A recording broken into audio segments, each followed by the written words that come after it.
Hi, Demonic Angel. Today I'm going to do a video about oppression and possession ideas. And just my opinions, my thoughts, and I'd love to hear yours. So I was talking with my partner about these kinds of things, talking with my friends, and I've realized obviously some of my ideas are a little bit different than popular cultures. So as far as possession goes, my partner was saying, well, it's like The Exorcist. Somebody's possessed and it's going to look this violent, gory kind of way. The reality that I see is that that's not necessarily true. These kinds of poltergeist ideas, they can happen. But what really is more of the idea is, I've really thought about it, and let's say I for a moment, I feel a spirit and I become them. So it's me watching the sunset as them, or me experiencing their death. They're possessing me. That is what that is. For that moment that is outside of, in my case, because this works through the astral plane for me. For a little moment, I'm possessed. Now, the spirit guides and the grounding and all this kind of stuff that really helps me, experience that, and then it's not a lasting possession. It's not, it doesn't define me. But so yeah, it's really interesting like that. It's really can be short periods of time like this, or it can be that kind of more pop culture idea. But if you it's like possessed. You get possessed by somebody, gets sad and they're in the room, and then you experience that it's sadness possesses you. So possession is not such a crazy idea that doesn't apply to the mundane life, but it really is layers of that, where you experience that through yourself. Another thing is that a lot of people who do not believe in ghosts, they will spend so much time, let's say their house is haunted, and a woman starts having depression following the birth of a child. Very normal scientific explanations that we can keep in mind, postpartum depression. However, 20 years later or earlier, a woman killed herself in the home, and her spirit is lingering on. This woman, the living woman, let's say she doesn't believe in ghosts. Now, normally, there's going to be signs. The footsteps, knocking on the walls, whispering, cold spots, that is obvious, but people go, well, I'm imagining I had a really long day.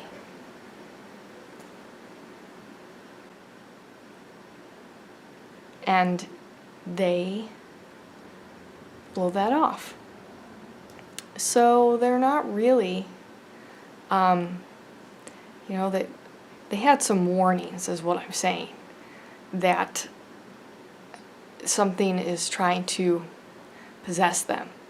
But because they ignore that, and that spirit is constantly in their space, now this woman and the spirit enters the woman's body and mind and becomes her. Lives through her. And the outcome will depend on if the living woman what is left of her mind can find a way to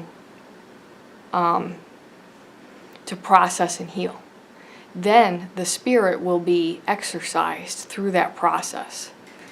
of healing and be forced to leave. But but you wouldn't think, I mean, about it like possession. A lot of people wouldn't. They'd say that it's postpartum depression, but it's possession. It's like that's how possession happens.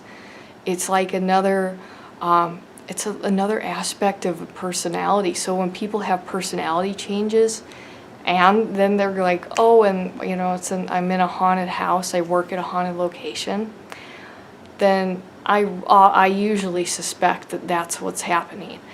But full possession is that the spirit inhabits the living host's body on a sort of permanent basis and is living again through this person. And it's not as spooky as we would think. It's sometimes, most people would not understand that, and it's not looked at that way, but it is what that is. Oppression is more like the influence. So another example of this would be a gentleman whose grandmother is protecting him from a negative entity in his home. So the negative entity, because it's powerful, because it's been around a little longer, maybe it's not human, and it really knows how to manifest in the physical plane, it's still going to affect and be infiltrating this living man's energy. But then the spirit guide, the woman, will protect him from full possession for as long as possible. I say as long as possible because when we're dealing with something that is not human and then something that is, a feeder like that is probably eventually going to fully possess a person, because people don't think in terms of like this. So they wait till it's so late. They wait. It's almost like health. If people would be looking at these signs and starting to sort things out a little bit earlier, it would be much easier. Instead, they wait till it's almost like they have, like, if you think about it in terms of like severe blood loss, and then they want help. Well, it's going to take a lot, to help, because you waited so long to get help. So, and as you know, I work with goetic spirits, and I'm not talking about that. I'm talking about feeders, these kinds of things. Dead people with denial issues, feeders. That's what this is. And so, I just want to put that out there, that possession is not so much always that way, outwardly kind of a thing. Pay attention if and if you heal people, and or if you're listening to this, pay attention to those signs. I mean, you don't even have to really believe that there's not a logical explanation, but start doing some cleansing and grounding types of ideas to protect yourself from what could be trying to infiltrate your energy field. Because possession is not like the poltergeist. It is like a personality change. It's like the same set of circumstances. This guy slowly declining in health because in the previous tenant, his wife dies, and he lingers on a few years and then has a heart attack. So this other person, the living person, becomes more reclusive, and before they were very social. This is what possession and oppression really look like. Oppression is just that the spirit does not fully live inside of your energy all the time. Usually because of protective forces, and also because that spirit has not mastered that ability. It takes a lot of takes a lot of intelligence, and ego to possess a person. So and it also takes time. It also takes time. So there's just those elements to that. And it still can be a positive thing, right? You get possessed by an angel or a goetic spirit, in the sense that when you're doing ritual magic and you invoke the part of your ego you drop away, and you let that become who you are momentarily. That's possession, and that's how us living people experience what it's like to be angels, demons, gods, other people, other living people. That's the same thing.